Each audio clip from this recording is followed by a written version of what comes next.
பேசும்படி விரும்புகிறேன். கர்த்தர் எல்லாருக்கும் தெரிந்த ஒரு வேத பகுதியிலிருந்து தான் இன்றைக்கு நான் உங்களோடு கூட பேசும்படி விரும்புகிறேன். அதற்குள் இருக்கிற காரியங்களை ஆவியானவர் நமக்கு போதிப்பாராங்க. எல்லாரும் சத்தமா சொல்லுங்க ஹல்லேலூயா. ஒருமுறை கூட இந்த வார்த்தையை கேட்கிற ஆண்டவருக்கு சமூகத்தில் அந்த வார்த்தையை கவனிக்கிற உங்கள் ஒவ்வொரு இயேசுவின் நாமத்தால் அன்போடு கூட வாழ்த்துகிறேன், வரவேற்கிறேன். கர்த்தர் நல்லவர். வேதத்தை திருப்பிக் கொள்ளுங்க. யோவான் எழுதின சுவிசேஷம் 2வது அதிகாரம். எல்லாருக்கும் தெரிந்த அறிமுகமான ஒரு வேத பகுதி. யோவான் எழுதின சுவிசேஷம் 2வது அதிகாரம். அதிலே 11வது வசனத்தை ஒருவர் சத்தத்தை உயர்த்தி வாசிங்க. யோவான் எழுதின சுவிசேஷம் 2வது அதிகாரம் 11வது வசனம். இவ்விதமாக இயேசு இந்த முதலாம் அற்புதத்தை கலிலேயாவில் உள்ள கானா ஊரிலே செய்து இவ்விதமாக இயேசு இந்த முதலாம் அற்புதத்தை கலிலேயாவில் உள்ள கானா ஊரிலே செய்து தம்முடைய மகிமையை வெளிப்படுத்தினார். தம்முடைய மகிமையை வெளிப்படுத்தினார். அவருடைய சீஷர்கள் அவரிடத்தில் விசுவாசம் வைத்தார்கள். எல்லாரும் சத்தமா சொல்லுங்க ஹல்லேலூயா. இந்த வேத பகுதி நமக்கெல்லாம் நல்ல தெரிந்த ஒரு வேத பகுதி. ஆண்டவராகிய இயேசு இந்த பூமியில வந்த நாட்களிலே பிதாவின் சித்தத்தை ஊழியமாய் பல இடங்களிலே பல விதங்களிலே ஆண்டவர் செய்தார். அந்த நாட்களிலே முதலாவது ஆண்டவராகிய இயேசு செய்த ஒரு அற்புதத்தை தான் இந்த வேத பகுதியிலே பார்க்கிறோம். முதலாவது ஆண்டவருடைய அற்புதமும் ஆண்டவருடைய வல்லமையும் ஆண்டவருடைய அதிசயத்தை ஜனங்கள் காணத்தக்கதாய் ஆண்டவர் கானா ஊரிலே ஒரு கல்யாண வீட்டிலே தன்னுடைய அற்புதத்தை முதலாவது கர்த்தர் செய்தார். ஹல்லேலூயா. அப்ப இங்க இந்த படிச்ச வசனம் சொல்லுது பாருங்க. இவ்விதமாக இயேசு இந்த முதலாம் அற்புதத்தை கலிலேயாவில் உள்ள கானா ஊரிலே செய்தார். முதல்ல நீங்க புரிஞ்சுக்கிற வேண்டிய காரியம், இவ்விதமாக இயேசு இந்த முதலாம் அற்புதத்தை. அப்ப முதலாவது இன்னைக்கு நான் உங்களுக்கு சொல்லுகிற காரியம், ஒரு அற்புதத்தை தேவன் செய்ய வேண்டும் என்றால் நாம் எப்படி இருக்கணும்? சத்தமா சொல்லுங்களேன் ஹல்லேலூயா. இன்னைக்கு மனிதர்கள் அற்புதத்தை தேடி நடக்கிறாங்க, அதிசயத்தை தேடி நடக்கிறாங்க. என் வாழ்க்கையில் ஒரு அற்புதம் நடந்துராதா? என் வாழ்க்கையில் ஒரு அதிசயம் நடந்தது. அற்புதம்னா என்ன? எந்த மனிதனாலும் செய்ய முடியாததை செய்வதுதான் அற்புதமான காரியம். ஏன்னா இயற்கைக்கு அப்பாற்பட்ட ஒரு சக்தியால மட்டும்தான் அந்த அற்புதமான காரியத்தை நிகழ்த்த முடியும், நடத்த முடியும். இங்க ஆண்டவர் செய்தது அப்படிப்பட்ட ஒரு அற்புதம். இன்னைக்கு பாருங்க, வியாதியினால் மருத்துவமனைக்கு போகிறோம். வியாதியினால் பல இடங்களில் பல மருத்துவமனைகளில் போயும் சில கடைசி மருத்துவர்கள் முடிந்த வரையில் நமக்கு எல்லாவற்றையும் செய்துவிட்டு கடைசி சொல்லுவாங்க, அவங்களால முடியாத நேரம் இனி நீங்கள் நம்பி இருக்கிற ஆண்டவர்கிட்ட கேளுங்க, ஜீவன் அவருக்கு கையில தான் இருக்கு அப்படி சொல்லுவாங்க. அப்படின்னா இயற்கைக்கு அப்ப இயற்கையினால் எங்களால் முடிந்த மருத்துவம் எல்லாம் செய்துட்டோம், இனி அந்த ஆண்டவர் படைத்த ஆண்டவர் தான், அவர் தான் காப்பாற்றணும். இதுதான் அற்புதம் என்று சொல்லுகிற ஒரு காரியம். இன்னைக்கு இப்படிப்பட்ட அற்புதங்களுக்காய் வாழ்க்கையில ஒரு மாற்றம் வந்துராதா? குடும்பத்தில் ஒரு மாற்றம் வந்துராதா? எனக்கு செய்கிற தொழில ஒரு மாற்றம் வந்துராதா? ஒரு அற்புதம் நடந்துராதா என்று சொல்லி அற்புதத்திற்காக ஏங்கி நடக்கிற ஜனங்கள் உண்டு. முதல்ல நான் சொல்லுகிறேன், அற்புதம் நடக்க வேண்டும் என்றால் நாம் என்ன செய்யணும்? இந்த வசனம் நமக்கு கற்றுக் கொடுக்குது. இயேசு அற்புதம் செய்கிற ஆண்டவர். சத்தமா சொல்லுங்களேன் ஆமென். இரண்டாவது, ஆண்டவர் தம்முடைய மகிமையை அந்த இடத்துல வெளிப்படுத்தினார். இரண்டாவது, ஆண்டவர் எப்படிப்பட்டவர் என்றால் அவருடைய அற்புதத்தை செய்கிற தேவன் மட்டுமல்ல, ஆண்டவர் வல்லமையுள்ளவர் என்பதை மகிமையாய் வெளிப்படுத்துகிற கர்த்தர். சத்தமா சொல்லுங்களேன் ஆமென். இன்னைக்கு இந்த வார்த்தை கேட்கிற உங்க வாழ்க்கையில அற்புதத்தை ஆண்டவர் செய்யணும்னா நம்ம என்ன செய்யணும்? இரண்டாவது, ஆண்டவர் உங்க மூலமாய் மகிமைப்படணும்னா நம்ம என்ன செய்யணும்? வேதத்தை வாசிக்கும் போது ஆண்டவர் இஸ்ரவேலே, நான் உன்னிலிருந்து உன் மூலமாய் மகிமைப்படுவேன். இஸ்ரவேலே, உன்னிலே நான் மகிமைப்படுவேன். அப்போ ஆண்டவர் நம் மூலமா மகிமைப்படணும்னா நாம என்ன செய்யணும்? மூன்றாவது, வேதம் சொல்கிறது அவருடைய சீஷர்கள் அவரிடத்தில் விசுவாசம் வைத்தார்கள். ஹல்லேலூயா. மூன்று காரியம். ஒன்று, ஆண்டவர் அற்புதம் செய்யணும்னா என்ன செய்யணும்? இரண்டாவது, அவர் நம்மிலிருந்து அவர் மகிமைப்படணும், நம்ம என்ன செய்யணும்? மூன்றாவது, வேதம் சொல்லுகிறது நம்மை பார்க்கிறவர்கள் ஆண்டவருக்கு மேல விசுவாசம் வைக்கணும்னா என்ன செய்யணும்? அந்த வேத பகுதியை அப்படியே நான் வாசித்துக் கொண்டிருக்கும் போது இதற்குள் அநேக காரியங்கள் இருப்பதை என்னால் ஆவியானவர் உணர செய்தார். அதுதான் இன்றைக்கு உங்களுக்கு நான் சொல்லுகிறேன். இந்த இடத்துல வந்திருக்கிற எல்லாருக்கும் சொல்லுகிறேன், உங்க வீட்டுல அற்புதத்தை ஆண்டவர் செய்ய வேண்டும் என்றால் இந்த வார்த்தை கேட்கிற உங்களுக்கு நான் சொல்லுகிறேன், அநேக நாட்களாய் அற்புதத்திற்கு காத்திருந்த அற்புதத்தை பெற்றுக்கொள்ள முடியாத ஒரு வாழ்க்கையில ஆண்டவருடைய அற்புதம் வெளிப்படணும்னா நீங்க என்ன செய்யணும்? அதே போல ஆண்டவர் உங்க மூலமாய் மகிமைப்படணும்னா என்ன செய்யணும்? உங்களை சுற்றி இருக்கிறவர்கள் உங்களை நீங்க ஆராதிக்கிற ஜீவனுள்ள கர்த்தராகிய இயேசுவை விசுவாசிக்கணும்னா என்ன செய்யணும்? இந்த இடத்துல அவர்கள் என்ன செய்தாங்க, இதுதான் இன்னைக்கு பார்க்க போகிறோம். இன்னைக்கு நிறைய குடும்பங்கள்ல பாருங்க, அற்புதம் கிறிஸ்தவர்களாக இருந்து ஆவிக்குரிய மனிதர்களாக இருந்தும் அற்புதம் இல்லாதபடி அலைந்து திரிகிற மனிதர்கள் எத்தனை பேர் இருக்கிறார்கள். என் வீட்டில் ஒரு அற்புதம் நடந்துராதா, என் வீட்டில் ஒரு அதிசயம் நடந்துராதா எதிர்பார்த்து அலைந்து திரிகிற மனிதர்கள் எத்தனை பேர் இருக்கிறாங்க. இரண்டாவது, இன்னைக்கு நிறைய இடங்கள்ல பாருங்க, ஆண்டவர் மகிமைப்பட வேண்டிய குடும்பங்கள், இன்னைக்கு கிறிஸ்தவர்களாக இருந்தும் ஆண்டவருடைய பிள்ளைகளாக இருந்தும் இன்னைக்கு ஆண்டவர் நம்மிலிருந்து மகிமைப்பட வேண்டிய நிறைய இடங்களில் நம்ம இன்னைக்கு வெட்கப்பட்டு தலை குனிந்து நின்று கொண்டிருக்கிறோம். ஆண்டவருக்கு நாம மகிமைப்பட முடியாதபடி சிலர் ஆண்டவரை ஏற்றுக்கொண்டு ஆலயத்துக்கு வருகிறாங்க, கிறிஸ்தவர்களாக இருக்கிறாங்க. ஆனா அவர்களுடைய வாழ்க்கையில வருகிற தீமைகள், தீங்குகள், கசப்பு நிமித்தம் மற்றவர்களுக்கு ஆண்டவரை பார்க்கும்போது மகிமைப்பட முடியல. நம் நிமித்தம் ஆண்டவர் மகிமைப்பட முடியல. நம் நிமித்தம் ஆண்டவருக்கு நாம தூஷிக்கப்படுகிற அனுபவத்தில் இருக்கிறவர்கள் அநேகர் உண்டு. சிலர் சொல்லுவாங்க, நீ ஆலயத்துக்கு போறியே, ஆராதனைக்கு போறியே, உன் பிள்ளையா இப்படி இருக்கிறான், உன் கணவனா இப்படி இருக்கிறான், நீ ஆண்டவர் ஆண்டவர் என்று போறியே, உன் தொழில்ல ஏன் முன்னேற்றம் இல்ல, ஆண்டவர் நம்ம மூலம் மகிமைப்பட முடியல. மகிமைப்படுவதென்றால் ஆண்டவர் ஜனங்கள் சொல்லணும், நான் இவர்கள் நம்மை பார்க்கும்போது இவங்க ஜெபத்துக்கு போகிறாங்க, இவங்க ஆண்டவரை தேடுகிறாங்க, ஆண்டவருக்கு பிள்ளையா இருக்கிறாங்க. எவ்வளவு அற்புதத்தின் மேல அற்புதம். எப்படி இருந்தா ஒரு நாள் எவ்வளவு என்ன சூழ்நிலைக்குள்ள இருந்தா இன்னைக்கு ஆண்டவர் இவனை எவ்வளவு உயர்த்தினார். இதுதான் அற்புதம். ஆண்டவர் நம்ம முன்ன நடைபெறுகிற அவருடைய மகிமை. இன்னைக்கு எத்தனை பேர் இந்த வார்த்தை கேட்கிற நீங்க, நிறைய பேர் என்ன பார்க்கும்போது, நிறைய பேர் குடும்பத்தை நீ ஜோம் பண்ண போய் உனக்கு என்ன பிரயோஜனம், உன் பிள்ளைகள் உன் குடும்பத்தின் நிலைமை இப்படிதானே அப்படி நீங்க மகிமைப்படுவதற்கு பதிலாக இன்னைக்கு துக்கத்தையும் துன்பத்தையும் அவமானத்தையும் சகித்தார். ஆண்டவருடைய நாமத்தினால சொல்லுகிறேன், உன்னை கர்த்தர் மகிமைப்படுத்த வல்லவராயிருங்க. எல்லாரும் சொல்லுங்க ஆமென். அதே போல மூன்றாவது நான் சொல்லுகிறேன், இன்னைக்கு நிறைய பேருடைய வாழ்க்கையில விசுவாசம், நம்மை பார்த்து நிறைய பேர் விசுவாசத்தோடு இவர்கள் போகிற ஆண்டவர், இவர்கள் தேடுகிற ஆண்டவர் அற்புதம் செய்கிறவர் என்று சொல்லி விசுவாசத்தோடு ஆண்டவரிடத்துல வருகிற அனுபவம். இன்னைக்கு நிறைய பேரை பாருங்க, வீடுகளில கூட நிறைய பேரை பார்க்கும்போது நம்ம வாழ்க்கையில ஆண்டவருக்கு பிள்ளைகளா இருக்கிறவங்க வாழ்க்கையில நடக்கிற சில சம்பவத்தினால நம்ம சுற்றி இருக்கிறவங்களுக்கு விசுவாசம் இல்லை. இவன் பையே இவனுக்கு குடும்பம் இப்படி இருக்கு, இவன் ஆண்டவரை தேடியே இவனுக்கு சூழ்நிலை இப்படி இருக்கு, இவன் ஆண்டவருக்கு பிள்ளையா பையே இவனுக்கு குடும்பத்துல முன்னேற்றம் இல்லை. ஆனா நான் சொல்லுகிறேன், மூன்று அனுபவத்தை உண்மையான ஒரு தேவனுக்கு பிள்ளைக்கு வாழ்க்கையில கர்த்தர் தருவார். ஒருவேளை அந்த வார்த்தை கேட்கிற யாராவது ஒருவர் ஆண்டவரை உங்கள் வாழ்க்கையில ஏற்றுக்கொள்ளாதபடி, ஆண்டவரை உங்க வாழ்க்கையில அறிந்தும் நீங்க ஆண்டவரை சேவிக்காதபடி இருந்தால், உனக்கு அற்புதம் செய்கிறவர் ஆண்டவராகிய இயேசு, உன் மூலமாய் மகிமைப்படுகிறவர் ஆண்டவராகிய இயேசு, உன் மூலமாய் விசுவாசிக்க அநேகர் இயேசு விசுவாசத்தை செய்கிறவர் ஆண்டவர். அந்த இயேசுவை நீ ஏற்றுக்கொண்டால் கர்த்தர் உன் மூலமாய் மகிமைப்பட. எல்லாரும் சொல்லுங்க ஹல்லேலூயா. அப்ப இந்த மூன்று காரியம், ஒருவேளை இந்த வார்த்தை கேட்கிற உங்களுக்கு வாழ்க்கையிலும் ஆண்டவர் இதை நமக்கு வாழ்க்கையில செய்யணும். முதலாவது, ஆண்டவர் நம் நடுவில் அற்புதம் செய்யணும்னா, ஆண்டவர் நம் மூலமாய் மகிமைப்பட்டு நம்மை சுற்றி இருக்கிறவர்கள் ஆண்டவரிடத்தில் விசுவாசம் வைக்கணும்னா, இவர்கள் செய்த முதல் காரியம் என்ன? வேதத்தை வாசிக்கும் போது அந்த 2வது அதிகாரம் 1வது வசனத்தை படிங்க. 2வது அதிகாரம் 1வது வசனம். கலிலேயா உள்ள கானா ஊரிலே ஒரு கல்யாணம் நடந்தது. இயேசுவும் தாயும் அங்கே இருந்தார்கள். 3ஆம் நாளிலே கலிலேயாவில் உள்ள கானா ஊரிலே ஒரு கல்யாணம் நடந்தது. இயேசுவின் தாயும் அங்கே இருந்தார். இயேசுவும் அவருடைய சீஷரும் அந்த கல்யாணத்துக்கு அழைக்கப்பட்டிருந்தார்கள். இயேசுவும் அவருடைய சீஷரும் அந்த கல்யாணத்துக்கு அழைக்கப்பட்டிருந்தார்கள். எல்லாரும் சத்தமா சொல்லுங்க ஹல்லேலூயா. இது நமக்கு எல்லாம் தெரிஞ்ச ஒரு காரியம். நல்லா புரிஞ்சுக்கிடுங்க. ஆண்டவர் அவர் அற்புதம் செய்து மகிமைப்பட்டு அநேகர் விசுவாசிப்பதற்கு ஏதுவாய் முதல்ல இந்த கல்யாண இந்த வீட்டார் செய்த காரியம் என்னன்னா, வசனம் சொல்லுது பாருங்க, இயேசுவும் அவருடைய சீஷரும் அந்த கல்யாணத்துக்கு அழைக்கப்பட்டிருந்தார்கள். சத்தமா சொல்லுங்க ஹல்லேலூயா.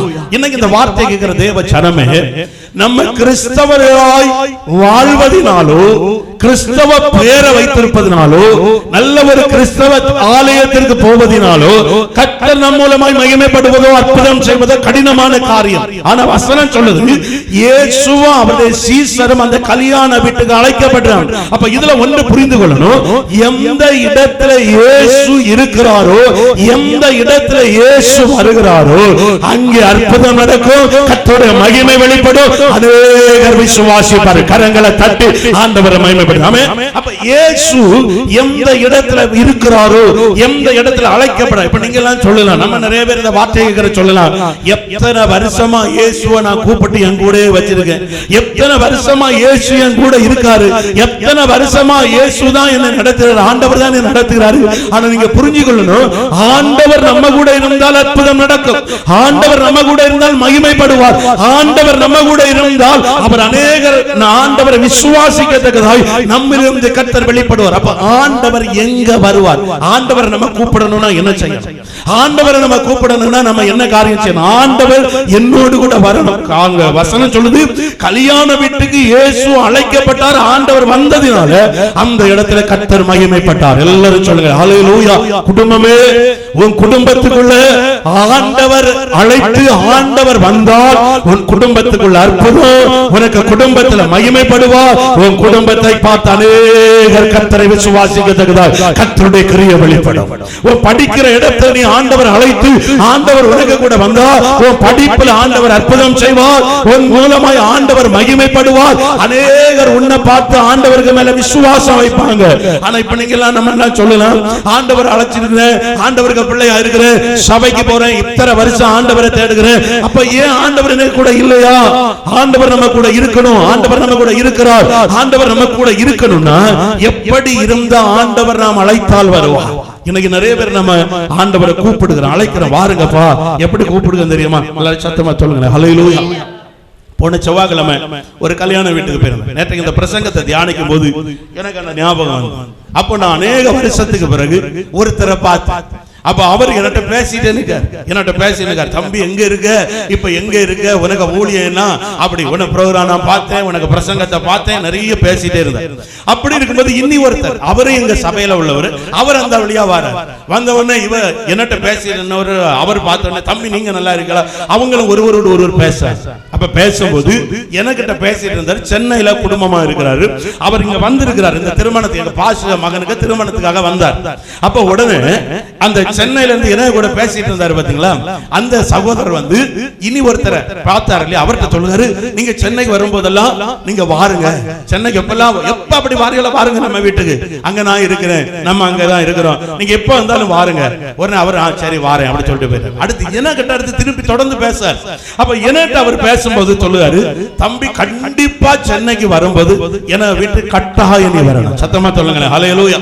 உடனே அவருக்கு நம்பர் என்னட்ட தாரார், மொபைல் நம்பர் எனக்கு தாரார், இந்த நம்பர் நீ வச்சிக்க, நீ எப்ப வந்தாலும் எனக்கு வீட்டு கட்டாயம் வர. நான் அதை அப்படியே கேட்டுட்டு வந்துட்டு இந்த பிரசங்கத்தை நான் சிந்திக்கும் போது, இந்த அழைப்புல ரெண்டு விதமான அழைப்பு இருக்கு. நீங்க பாத்தீங்களா, ரெண்டு விதமான ஒரு மனுஷனுக்கு வார்த்தை.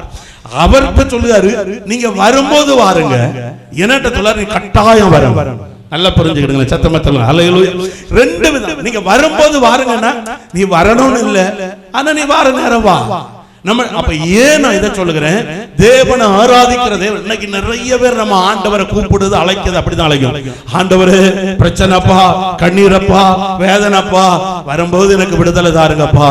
ஆனா சிலர், யாக்கோபை குறித்து வேதம் சொல்லுது, ராம் முழுவதும் கர்த்தருடைய சமூகத்தில் அவன் போராடினார், கர்த்தர் அவனை ஆசீர்வதித்தார். சிலர் நம்ம விடல, ஆண்டவரே நீர் வரணும். லாசரு மரித்து போனான், லாசரு மரித்து அவன் பலவீனமாய் நோயாளியாய் மரண படுக்கையில் இருக்கும்போது அவனுடைய சகோதரிகள் ஆள் அனுப்புகிறாங்க, இயேசுவே வாரும், நீ நேசிக்கிற என் சகோதரன் மரண படுக்கையில் இருக்கிறான். ஆனா ஆண்டவர் வரல. ஆனா யாக்கோபு பாருங்க, அவன் ராம் முழுவதும் போராட, நீர் என்னை ஆசீர்வதித்தால் ஒழிய போக கூடாது. இவர்கள் சொல்லி அனுப்பினாங்க, ஆண்டவர் வரல. இந்த ரெண்டு அழைப்புல ஒருத்தன் போராடி நீர் வரணும். இன்னும் வேதத்தை வாசிக்கும் போது வேதம் சொல்லுகிறது, ஒரு வேத எலிசாவின் அந்த ஒரு சகோதரிக்கு குழந்தை இல்ல, எலிசா எப்பொழுதெல்லாம் அந்த இடத்துல வருவாரோ, சூரியன் பட்டணத்துக்கு எப்பொழுதெல்லாம் வருவாரோ அவங்க வீட்டுல தங்குவார்.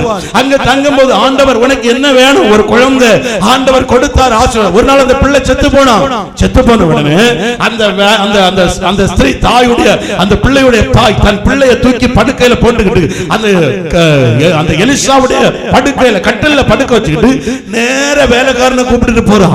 போகும்போது எலிசா தேவ சமூகத்தில் பக்கத்துல உட்கார்ந்து இருக்கிறார். அவருடைய காலை இறுக பிடிச்சிட்டு சொல்லுகிறார், நீர் என்னோடு கூட வரணும். எலிசா சொல்றார், நான் வரேன்டாமா, எனக்கு வேலைக்காரன் கேயாசி வருவான். இவ சொல்லுகிறார், நீர் என்னோடு கூட வரலன்னா நான் போக மாட்டேன். இறுக காலை பிடிச்சுக்கிட்டா அந்த மனிதன் எலிசா போனாரு. மரித்த பிள்ளையை ஜீவனோடு எழுப்பி கர்த்தருடைய நாமத்தை கரங்களை பற்றி ஆண்டவரை மகிமை. தேவ ஜனமே, ஆண்டவரே ஆண்டவரே நீர் என்னோடு கூட வரணும், எனக்கு அற்புதம் செய்யணும், எனக்கு நன்மை செய்யணும். நம்ம ஆண்டவர்கிட்ட கேட்கிற நிறைய பேர் கடமைக்காக கூப்பிடுகிறோம், நிறைய பேர் உண்மையாய் கூப்பிடுகிறோம். ஞாயிற்றுக்கிழமை மட்டும் வந்து ஆசீர்வாதத்துக்காக ஜெபம் பண்ணிட்டு போறவங்க இருக்கிறோம். எத்தனை பேர் உங்க வீட்டுல போய் திங்கள் செவ்வாய் புதன் வியாழன் ஞாயிறு வரை ஒரே காரியத்தை வச்சு போராடி ஜெபம் பண்ணி எத்தனை பேர் நீங்க சொல்ல முடியும்? ஞாயிற்றுக்கிழமைகளில் மட்டும் ஆலயத்துல வந்து இந்த காரியம் நடக்கணும்ப்பா, இந்த காரியம் நடக்கணும், ஆலயத்துல ஜெபம் பண்ணணும். அது நடக்கும் வரையிலும் கர்த்தர் உங்க வீடுகளில் இருந்தோம் நீங்க அதுக்கு ஜெபித்தால் கர்த்தர் உங்களுக்கு அற்புதம் செய்வார். எல்லாரும் சொல்லுங்க ஹல்லேலூயா. அப்ப இயேசுவை கூப்பிட நம்ம ஆண்டவர் எப்படிப்பட்டவர்? யார் அழைத்தாலும் போகிறவர். ஆண்டவர் எப்படிப்பட்டவர்? சகையு நாட்களிலே இயேசு வாராரு, சகையு ஓடி வருகிறான், இயேசுவை பார்க்க முடியல, கூட்டம் கட்டத்தி மரத்து மேல யார் உட்கார்ந்து இருக்கிறான், மரத்தை கீழே வந்து கூப்பிட, சகைவை இறங்கி வா. ஆண்டவர் என்னப்பா, ஆண்டவர் அவனை பார்த்து சொல்லுவாரு, இன்னைக்கு நான் வீட்டுல தங்கணும். நாம் ஆராதிக்கிற கர்த்தர் அவர் அழைத்த உடனே வருகிற தேவன். சத்தமா சொல்ல ஹல்லேலூயா. கடந்த நாட்களில் ஒரு குறிப்பிட்ட ஒரு சபையில ஒரு பாஸ்டரோட நான் பேசினேன். அந்த பாஸ்டர் பேசும்போது சொல்லுவாரு, ஒரு குறிப்பிட்ட ஒரு ஊழியக்காரரை சொல்லி, இது ஆண்டவரால் நல்ல பயன்படுத்தப்படுகிற ஊழியக்காரர், அவருக்கு எவ்வளவு பணம் வேணாலும் தரலாம், ஒரு 3 நாள் எங்களுக்கு நாள் தாங்க, 3 நாள் எங்களுக்கு டேட் தாங்க, எங்களுக்கு ஒரு கன்வென்ஷனுக்கு வாருங்கன்னு கேட்டப்ப சரின்னு சொல்லி எல்லாம் முடிச்ச பிறகு அங்கிருந்து ஒரு ஆள் அனுப்பினார். அவருக்கு ஒரு உதவியாளர் அனுப்பினார். அனுப்பி அந்த சபை எப்படி, அந்த இடம் எப்படி, அந்த ஊழியம் எப்படி எல்லாம் வந்தாரு. சபையை பார்த்தாரு, ஊழியத்தை பார்த்தாரு, எல்லாம் முடிச்சுக்கிட்டு அவர் கேட்டாரா, எந்த கிரவுண்டில் ஆராதனை நடத்துவீங்க, கிரவுண்டை காட்டுங்க.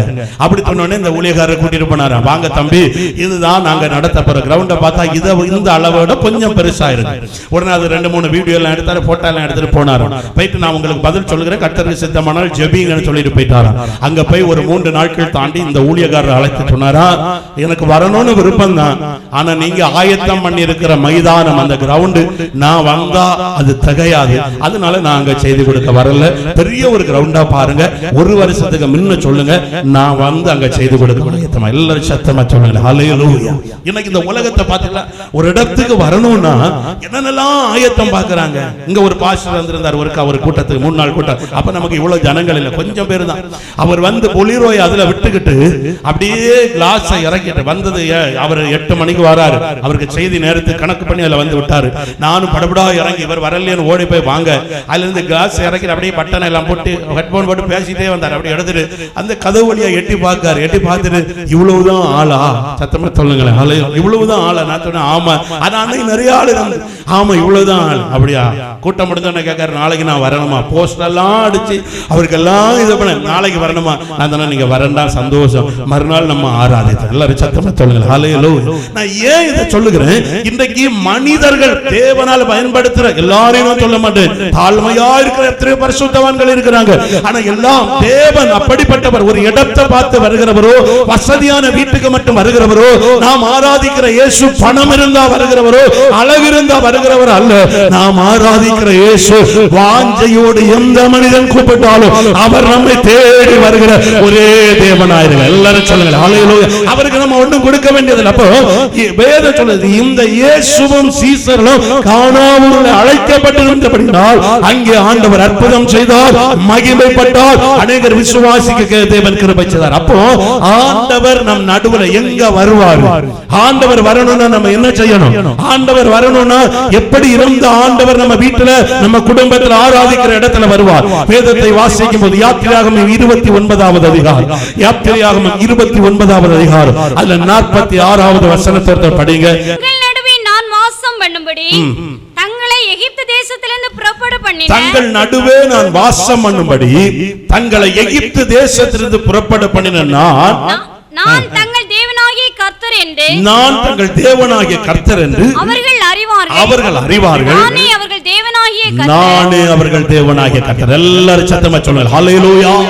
முதல்ல ஆண்டவர் எந்த இடத்துல வருவாரு, ஆண்டவர் நம்ம நடுவுல வரணும்னா நம்ம என்ன செய்யணும்? இஸ்ரவேலர்களை பார்த்து ஆண்டவர் சொல்றார், தங்கள் நடுவே நான் வாசம் பண்ணும்படி, தங்கள் நடுவே உங்க நடுவுல நான் வாசம் பண்ணும்படி, உங்க நடுவுல நான் வரும்படி தங்களை எகிப்து தேசத்திலிருந்து புறப்பட பண்ணின நான் தங்கள் தேவனாகிய கர்த்தர் என்று அவர்கள் அறிவார்கள். முதல்ல நீங்க புரிஞ்சுக்கிடுங்க, எங்க ஆண்டவர் வருவார், எந்த இடத்துல வந்து ஆண்டவர் வாசம் பண்ணுவார். அன்றைக்கு கானாவூர்ல ஆண்டவர் வந்தார், இன்றைக்கு அந்த ஆண்டவர் எங்க வருவார், யாரிடத்துல வருவார் என்றால் வசனம் சொல்லுது, இஸ்ரவேல் ஜனங்கள் என்றைக்கு எகிப்தை விட்டு வெளியே புறப்பட்டு வந்தார்களோ ஆண்டவர் சொல்லுகிறார், எகிப்தை விட்டு வெளியே வந்த உன்னோடு கூட நான் உன்னோடு கூட வாசம் பண்ணுவேன். கரங்களை தட்டி எல்லாரும் ஆண்டவரை ஸ்தோத்திரம் பண்ணுகிற கர்த்தர் நல்லவர். யார்? நாம் ஆராதிக்கிற கர்த்தர் எங்க?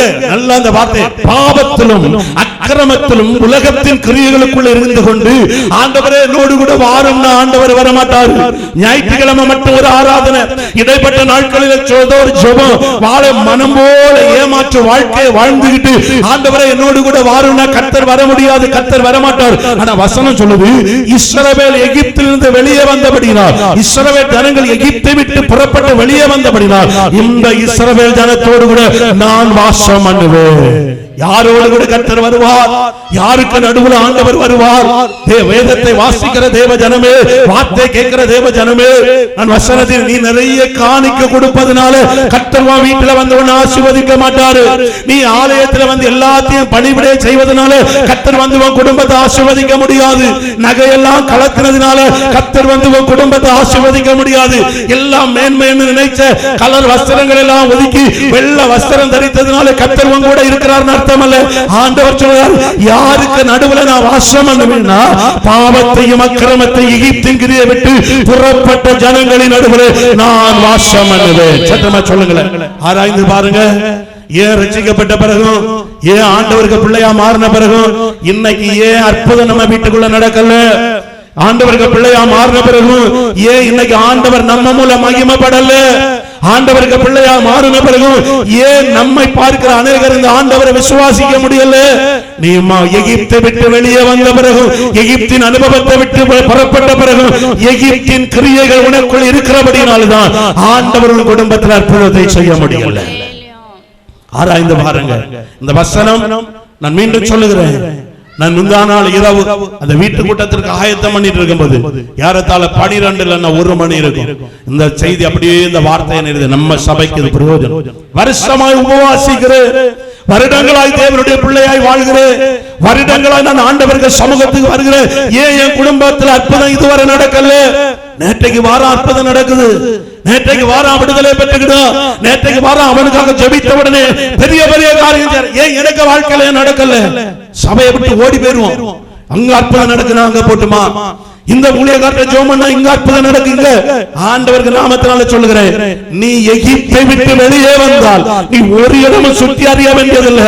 கர்த்தர் நடுவுல வாசம் பண்ணுவார். கரங்களை தட்டி எல்லாரும் ஆண்டவரை மகிமைப்படுத்துங்களேன். நீ ஆண்டவருடைய பிள்ளை, பாவத்தை விட்டு மனம் திரும்பி ஆலயத்துக்குள்ள வந்து ஞானஸ்நானம் எடுத்து தேவனுடைய பிள்ளையாய் மாறின பிறகு எகிப்தின் அனுபவம் இருந்தா கர்த்தர் அற்புதம் செய்ய முடியாது.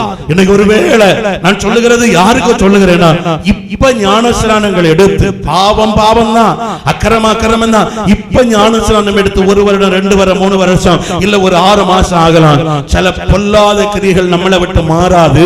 அவங்கள நான் சொல்லல, நீ தேவ சமூகத்துல ஜெபிக்க ஜெபிக்க ஜெபிக்க ஏற்ற காலத்துல கர்த்தர் உனக்கு மாறுதலை தருவார். கரங்களை தட்டி ஆண்டவரே, ஏற்ற காலத்துல நான் சொல்லுகிறது யாருன்னா, பாரம்பரியமாய் பாரம்பரியமாய் இன்னைக்கு ஆவிக்குரியவர்கள் என்று சொல்லிட்டு இருக்கக்கூடிய அநேகர், மற்றவர்களை குறை கூறக்கூடிய அநேகர் இன்னைக்கு பாருங்க, நிறைய பேரை பாருங்க, ஒருத்தனை பார்த்த உடனே பாஸ்டர் அங்கீகரிக்கிறது கடினம். வெள்ளையும் போட்டு மீசையும் எடுத்து அப்படி போய் நின்னாதான் பாஸ்டர் ஏற்றுக்கொள்ளக்கூடிய பாரம்பரிய ஆவிக்குரிய மக்களுக்கு இந்த உலகத்தில் இருக்கிறான். ஆனா அவனுக்கு வாழ்க்கையை திரும்பி பார்த்தா அவன் ஏற்றுக்கொள்வது வெள்ளையும் போட்டு மீசை எடுத்து பாஸ்டர்னு சொன்னா ஏற்றுக்கிறான். அவனுக்கு உள்ளான வாழ்க்கையை பார்த்தா வசனம் சொல்ல, எகிப்துக்குள்ளதான் அவன் கிடக்கிறான். சத்தமா சொல்லுங்களேன், எகிப்துக்குள்ளதான் அவன் கிடக்கிறான். எப்படிப்பட்ட எகிப்தின் அனுபவம்? பழையது போல மன்னிக்க மாட்டான், சபைக்குள்ள இருக்க ஐக்கியமா இருக்க மாட்டான், சபைக்குள்ள வருகிறவனை சேர்த்துக்கிட மாட்டான், சபைக்குள்ள இருக்கிறவனை குறை கூறுவான். அவனுக்கு கொடுத்த பாஸ்டரை விட தலையை தூக்கி நிற்பான். நான் சொல்லுகிறேன், இந்த வார்த்தை கேட்கிற ஆத்துமாவே, ஒருவேளை நீ இந்த நாட்களில் ரட்சிக்கப்பட்டிருந்தால் சில மாமிசத்தின் கிரியைகள் உன்னை போராடி கொண்டிருக்கலாம். அது ஆண்டவர் போக போக உன் வாழ்க்கையில மாற்றத்தை தந்து உன்னை மாற்றி பூரணப்படுத்த அவர் வல்லவராய். எல்லாரும் சத்தமா சொல்லுங்களேன். பாரம்பரியமாய் நான் இத்தனை வருஷம் விசுவாசி, நான் இத்தனை வருஷம் ஆண்டவருக்கு பிள்ளைன்னு சொல்லுகிறேன். நீங்க இன்னைக்கு ஆராய்ந்து கொள்ளணும். ஏன் என் வாழ்க்கையில அற்புதம் நடக்கல? ஏன் என் வாழ்க்கையில ஆண்டவர் மகிமைப்படல? ஏன் என் வாழ்க்கையில அநேகர் என்ன பார்த்து விசுவாசத்தோட ஆலயத்துக்கு வரல? ஆண்டவர் சொல்றார், நீ எகிப்தை விட்டு புறப்பட்டு வந்தால் நான் உனக்கு கூட இருப்பேன். நீ எகிப்தை விட்டு புறப்பட்டு வந்தால் நான் உன் கூட இருந்து மகிமையான காரியத்தை செய்வேன். ஆராய்ந்து பாருங்க, ஆராய்ந்து பாருங்க. இத்தனை ஆண்டுகள் ஆண்டவருக்கு பிள்ளைன்னு சொல்லுகிறோமே, எத்தனை வருஷம் இன்னைக்கு மற்றவங்களுக்காக திறப்புல நிற்கிறோமே. ஆண்டவரே, ஒரு கூட்டம் ஜனங்களை கொண்டு வர மாட்டீரா? ஆண்டவரே, இன்னாருடைய கணவர் ரட்சிக்கப்பட மாட்டாரா? செபித்துக் கொண்டிருக்கிறார். நம்மை பார்த்து ஆண்டவர் சொல்கிறார், உனக்குள் உண்மையான மாற்றம் இருக்கிறதா? உனக்குள்ள உண்மையான மாற்றம் இருக்கா? ஆண்டவர் எதிர்பார்க்கிறார். ஒருவேளை இன்றைக்கு இந்த இடத்துல வந்திருக்கிற தேவ ஜனமே, ஒருவேளை இந்த பிரசங்கத்தை கேட்டு புதிதா இருக்கிற நீங்க இடறிட கூடாது. உங்களுக்கு நான் கர்த்தருடைய நாமத்தினால எல்லாம் தெளிவான சொல்லுகிறேன். கர்த்தர் உங்களை உருவாக்கி இருக்கிறாரு. உனக்கு போராடுகிற எகிப்தியனின் கிரியைகள் ஏற்ற காலத்துல பூரணமாய் மாறும். நீ கர்த்தரை தேடுவதை ஒரு நாள் நிறுத்திட கூடாது. சத்தமா சொல்லுங்க ஆமென். அடுத்தபடி நான் சொல்றேன், ஆரம்ப நாட்களில் இருந்து விசுவாசத்துக்குள்ள இருக்கிறவர்களுக்கு சொல்லுகிறேன். ஆரம்ப நாட்களில் இருந்து விசுவாசத்துக்கு ஆண்டுகளாய் பாரம்பரியமாய் ஆவிக்குரிய அனுபவத்துக்குள்ள இருக்கிறவங்களுக்கு சொல்லுகிறேன். கர்த்தர் சொல்லுகிறார், நீ எகிப்தை விட்டு வெளியே புறப்பட்டா நான் உன் நடுவில் வாசம் பண்ண. அன்னைக்கு கானாவூரிலே ஆண்டவர் வந்து அற்புதத்தை செய்து மகிமைப்பட்டது போல இன்றைக்கு உன் வாழ்க்கையில ஆண்டவர் வரணும்னா, உன் வீட்டுக்குள்ள ஆண்டவர் வரணும்னா ஆண்டவர் சொல்லுகிறாரு, உன் வீட்டுக்குள்ள எகிப்தின் கிரியை இருக்க கூடாது. சத்தமா சொல்லுங்களேன் ஆமென். எகிப்தின் கிரியை 25, 30, 40 வருடம் ஆவிக்குரியவர்கள் வீட்டுக்குள்ள போனா தெரியும், கோபம் வந்து உன்னை கெட்ட வார்த்தை. எத்தனை குடும்பம் அந்த நிலைமையில நம்ம இருக்கிறோம்? எப்படி கர்த்தர் அற்புதம் செய்ய முடியும்? எப்படி ஆண்டவர் மகிமைப்பட முடியும்? நான் சொல்லுகிறது இப்ப உள்ளது நல்லா புரிந்து கொள்ளுங்க. ஆரம்ப விசுவாசிகள் குடும்பங்களுக்குள்ள அப்படி இருக்கு. 40, 35 வருடம் இன்னைக்கு எகிப்தின் அனுபவம். மற்றவங்களுக்காக பார்த்த உடனே சொல்லிடுவோம், இவெல்லாம் பாஸ்டரா, இவெல்லாம் ஒரு ஆளை கண்டவன, இவெல்லாம் நிற்க மாட்டான், இவெல்லாம் ஊழியத்துல நிற்க மாட்டான், அப்படி சொல்லுகிற எத்தனை பேரை பார்க்கிறான். ஒரு ஆளை கண்டவனே கணக்கு போடுது, அவனுக்கு உடை, அவனுக்கு எல்லாத்தையும் பார்த்து இதெல்லாம் நிற்காது. ஆனா ஒண்ணு பார்த்து ஆண்டவர் கேட்கிறாரு, நீ இத்தனை ஆண்டு ரட்சிக்கப்பட்டு எல்லா காரியங்களிலும் மற்றவர்களை குறித்து சொல்லுகிற நீ எத்தனை பேர் இந்த வார்த்தை கேட்கிறீங்களோ, உனக்கு வாழ்க்கையில இன்னைக்கு உன் வீட்டுக்குள்ள எகிப்தின் கிரியை அழிக்கப்பட்டிருக்கா? இன்னைக்கு உனக்கு வீட்டுக்குள்ள எகிப்தின் கிரியை இருக்கா? சத்தமா சொல்லுங்க ஹல்லேலூயா. ஏன் கர்த்தர் உன் வீட்டுக்குள்ள வர முடியல? இத்தனை வருஷம் நீ ஆண்டவர் ஆராதித்து ஏன் ஆண்டவர் உன் வீட்டுக்குள்ள வர முடியல? கணவன், மனைவி, பிள்ளைகள் ரட்சிக்கப்பட்ட குடும்பத்துக்கு நான் சொல்லுகிறேன், ஏன் ஆண்டவர் உன் பிள்ளைகளை ரட்சித்து மகிமைப்பட முடியல? ஏன் ஆண்டவர் உன்ன குடும்பத்தில் ஆண்டவர் செய்கிற அற்புதத்தை அநேகர் பார்த்து ஆண்டவரை தேட முடியாத காரணம் என்ன தெரியுமா? உனக்கு வாழ்க்கையில இத்தனை வருஷம் ஆவிக்குரியவனா வாழ்ந்தோம், இன்னைக்கு எகிப்தின் கிரியை எத்தனை குடும்பத்தில் இருக்கு? கோபம் வருவதற்கு முன்ன கெட்ட வார்த்தை, கோபம் வருவதற்கு முன்பு வேண்டாத கிரியை. ஆனா ஆதி விசுவாசம். சத்தமா எல்லாரும் சொல்லுங்க ஹல்லேலூயா. இன்னும் சத்தமா சொல்லுங்க ஆமென் ஹல்லேலூயா. ஆண்டவர் விரும்புவது எகிப்தின் கிரியை அழிக்கப்படும். சத்தமா சொல்லுங்க ஹல்லேலூயா. ஆராய்ந்து பாருங்க, ஆராய்ந்து பாருங்க. பழைய கிரியை என்ன இருக்கு? பழைய கிரியை விட முடியாதது அறிக்கையிடுங்க. ஆண்டவரே மாற்றுங்க, கர்த்தர் மாற்றுவார். ஆண்டுகளாய் ஆண்டுகளாய் ஆவிக்குரிய அனுபவத்தில் இருக்கிறவர்களோடு கர்த்தர் பேசுகிறார். ஆண்டுகளாய் ஆண்டுகளாய் பாரம்பரியமாய் ஆவிக்குரிய அனுபவம். எனக்கு எந்த எகிப்தின் அனுபவம் எடுத்து போடு இயேசுவின் நாமத்தினால். இரண்டாவது ஆண்டவர் சொல்லும்போது சொன்னார், ஒன்று எகிப்தை விட்டு வெளியே வருகிறார். ஆண்டவர் இரண்டாவது சொல்லுகிறார், பரிசுத்தம் நான் வந்து வாசம் பண்ணும்படி எனக்கு ஒரு பரிசுத்த ஸ்தலத்தை ஆயத்தப்படுத்து. ஆண்டவர் கேட்கிறார், நான் வந்து இருக்க உன் வீட்டுல பரிசுத்தம் இருக்கா? உன் வாழ்க்கையில பரிசுத்தம் இருக்கு? பரிசுத்தம் இருக்கிற இடத்துல ஆண்டவர். மூன்றாவது ஆண்டவர் சொன்னார், என் வசனத்தை கை கொள்ளுகிறவனிடத்துல நான் வந்து வாசம் பண்ணுவேன். நாங்கள் வந்து வாசம் பண்ணுவோம். 3 வார்த்தை அப்படியே வைத்து, ஏன் இத்தனை நாள் ஜெபம் பண்ணி என் வாழ்க்கையில் அற்புதம் நடக்கல? ஏன் இத்தனை நாள் நான் ஜெபம் பண்ணி என் குடும்பத்துல கர்த்தருக்கு கிரியை வெளிப்படல? ஒரு அவங்களை அப்படியே ஆராய்ந்து பார்த்து இந்த வசனத்துக்கு ஒப்புகிறது. எல்லாரும் கரங்களை தட்டி அப்படியே ஆண்டவரை ஸ்தோத்திரம் பண்ணுங்க எல்லாரும்.